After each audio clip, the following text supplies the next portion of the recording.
And then the thing is with success, for example, with the weight, people always try, you see, diets don't work. And I'm going to refer to that again, because I know some people are here about that. Not all of you, you have different issues, but you can all these things we could relate to anything. Of course, step one says we're powerless, but it says in OA, it's food, and AA, it's alcohol. But, I heard a guy stand up at a meeting and he said, look, it could be anything in our lives. So when we try to control, say we want to get to, say somebody says, well, I'll be happy when I lose all this weight and I'll be the goal weight. If that's their motive, to look good and to be at a certain weight and weigh themselves and say, now I'm at this certain weight, it doesn't work. And the reason why is because all of a sudden then you say, oh, I hit here like the man who climbed Mount Everest. Say, well, it's okay. It's not the end of the world. I feel a little bit better. It may last for a day or even an hour only, and you'll feel better. But then you'll go back to your addiction because your self-will wanes because you hit that point. So the answer is this transformation, spiritual awakening, related to the food, and I bring it up again, is to have that wanting God. For me, it's having God's natural food from the earth and his natural things. Do I want, again, these goopy drinks? They're like 1,200 calories, just going. So that perception change, wanting to be healthy, having healthy foods, not making it all about the food, feeling that lean. When we're in fear about the food, we can't feel that lean feeling in our stomach. It's the stomach is all knotted up. It wants more food. When you get centered, the body knows, the body knows when it has enough food. It knows when it's had enough, whatever it is in life. But when we get centered, we'll intuitively. But again, the food and all our problems in life, like say you're sitting there and you're thinking, well, I got to get out of the house and get a job. If you're in fear, you'll never walk out of the house. When you get centered and you're not about the self anymore. And I talked about the salesman last time. I said, look, it's the ego. A guy can have a big ego. He could say, I'm going to go out and like a person with a big ego, I'm going to conquer the world, take it on. In Bill's story, he did that. He wanted to be a big financial analyst on Wall Street, and he wanted to be in golf. He started playing golf. He wanted to be better than Ben Hogan. So with all of these things, but you know what? We can't even get off the couch because the ego is easing God out. We get in self-centered fear. So we go out and say a salesperson, the first person they approach, they say no, and they're really upset. How come, that you take it personally? But think through these steps in this program, getting humility and out of the self.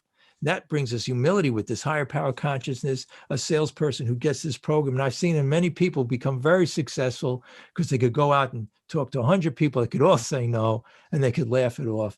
And then the 101st person, maybe they'll have success with. But that's what that's all about. The same with our relationship. If we go to a meeting or at work and 100 people there, it doesn't matter if people like us, but most of the time it's in our brain. We think that we're being, it's all about being a victim. So we're in the solution of the problem. So anyway, let's get to the spiritual awakening.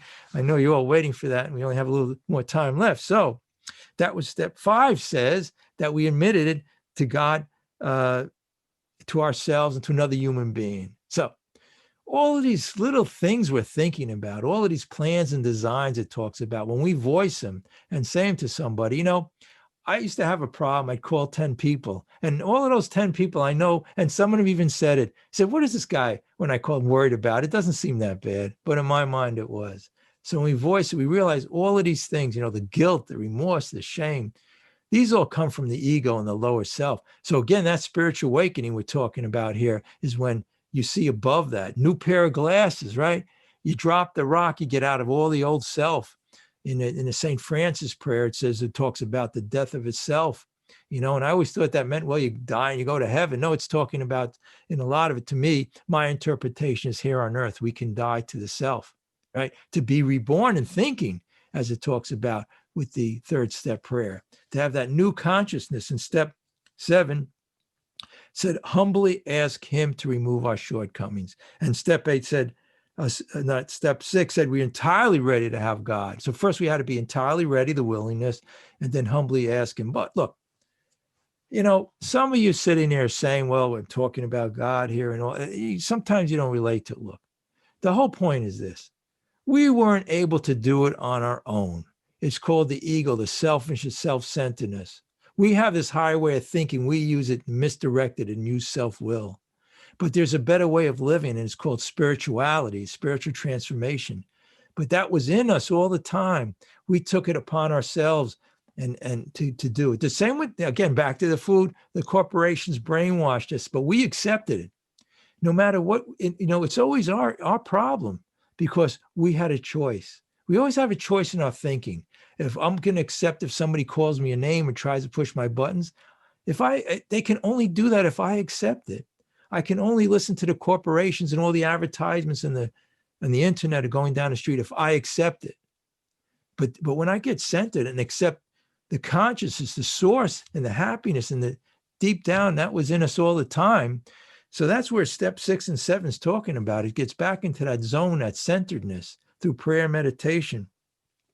Step 8 and 9 are the practical applications of this program. We go out and we make amends, but we can't do it until we get rid of the self. Because if I go, hey, look, if I go say, if I make amends, my amends would be, well, I'm sorry you got upset about what you did. You know what I mean? It would be all about the other person. And then I never realized I could never resolve my problems until I realized where the problem was. And that's why a lot of times I start the meeting out and say, I'm Bob and my problem is Bob. Because as soon as I had that revelation, that was a transformation for me. Talk about a spiritual transformation, how to have it. Spiritual awakening was when I started to realize where the problem was. Before, when I thought it was everybody else and every other thing, I couldn't figure out, the problem and couldn't resolve it.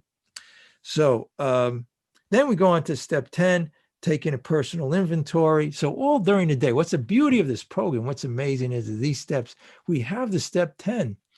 I used to get a resentment towards somebody. And next 10, 20 years, right? Every day they'd be what's called renting space in my head free, right? All of this, all this craziness. So when I started to go back to like step 10, and I understand it's not about me, and I even read step 3, turn my will and my life over. In this program, it talks about knowing the true from the false. That's on page 58 and how it works. And what it's talking about there, the true from the false, is that we have this, all of a sudden we have this awakening where we realize that all of these things that we come to our mind are really false. All of these thoughts that are related to the self, because the real truth is the spirituality, be happy. And the way we notice is that when we were children, you see children playing, before they started using their intellect, they go out and they enjoy life and they're in the present, right where they are, and they're happy and they're just so excited, right? So what happened? Why all of a sudden in our lives did I had, some people say, well, I had this experience and my life was bad, but I got depressed and miserable, and I had a lot of things in my life. I mean, I didn't have it so bad. But I took it upon myself and my thinking to think those thoughts, which weren't really true, because life isn't about, again, whether people like us, whether we're successful, whether we have more money. Because if it was, that would make us all blissful. But it's actually, it's harder for somebody, as it says, to quote from religious sources, where it says it's harder for somebody who's wealthy to enter this blissful nature and be happy.